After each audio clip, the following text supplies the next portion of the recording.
Ұйқыға қатысты лайфхактар. Уақытылы, сапалы ұйқыны отбасылық құндылыққа айналдырыңыз. Отбасыңыздың әр мүшесінің ұйқысы қануына жағдай жасаңыз. Жатар алдында терезені ашып, ауасын жаңартыңыз. Бөлме жылуы 18-20 градус болғаны жөн. Бөлме қоңыр салқын болса, ұйқы сапасы да жақсарады. Ұйықтар алдында сізді мазалайтын, ойыңызды бөлетін, стреске түсіретін нәрселерді оқымаңыз. Смартфон қолданбаңыз, теледидар көрмеңіз. Кофе секілді сергектігіңізді арттырып, ұйқыңызды қашыратын сусын ішпеңіз. Жатарда ми тынықтыратын релакс мелодиялар тыңдаған жақсы. Көршінің немесе көшедегі айқай-шу ұйқыңызға бөгет жасаса, ақ шуды, яғни белый шум қосып қойыңыз. Көңіліңіз бөтен дауысқа алаңдамай, тез ұйықтауға көмектеседі. Егер ертерек жатқанда ұйқыңыз келмейтін болса, жатардан бірнеше сағат бұрын, яғни 4-6 сағат бұрын белсенді дене жаттығуын жасауды әдетке айналдырыңыз. Жатардан 1-2 сағат бұрын аэробика, йога секілді денеңізді босататын жеңіл жаттығулар жасауға болады. Жатарда жылы душқа түсіңіз. Ұйықтар алдында күндізгі жақсы істеріңізді, жетістіктеріңізді ойлаңыз. Мүмкіндігінше Алла берген сол күнгі нығметтер мен жақсылықтарды еске түсіріп, күнделігіңізге әр қайсысын жеке-жеке жазыңыз және арнайы алғыс айтып шүкір етіңіз. Бұл сізді керемет сезімге бөлейді, әрі ғажайып шабыт береді.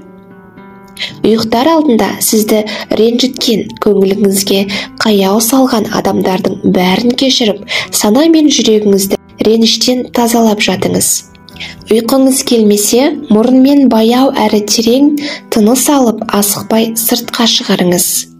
Осылай 5 минут тыныс алсаңыз, ұйқыңыз тезірек келеді. Егер бір шешімге келе алмай қиналсаңыз, ұйықтау арқылы тынығып алыңыз.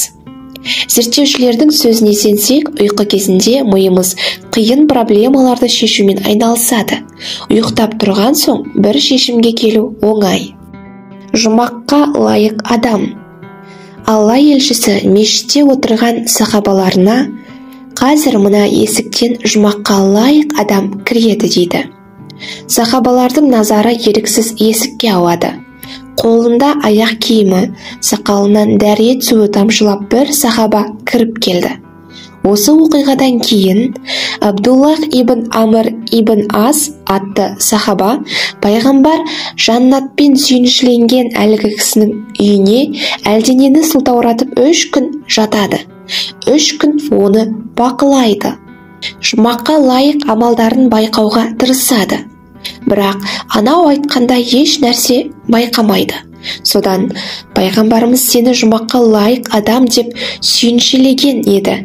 3 күннен бері сенің бойыңнан бізде жоқ ерекше қасиетіңді білуге тырыстым. Бірақ сенің бойыңнан бізде жоқ ерекшелікті байқай алмадым.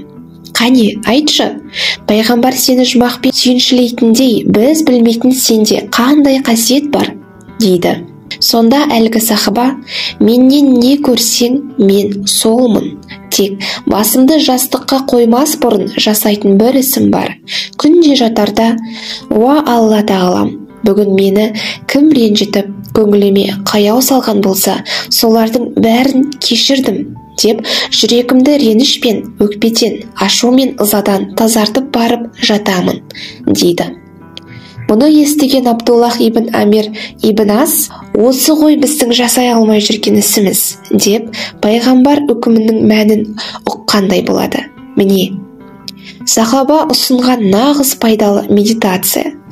Санаңды бүкіл негатив ойлардан тазартып, жадыңды барлық жаман пікірлерден арылтып барып ұйықта.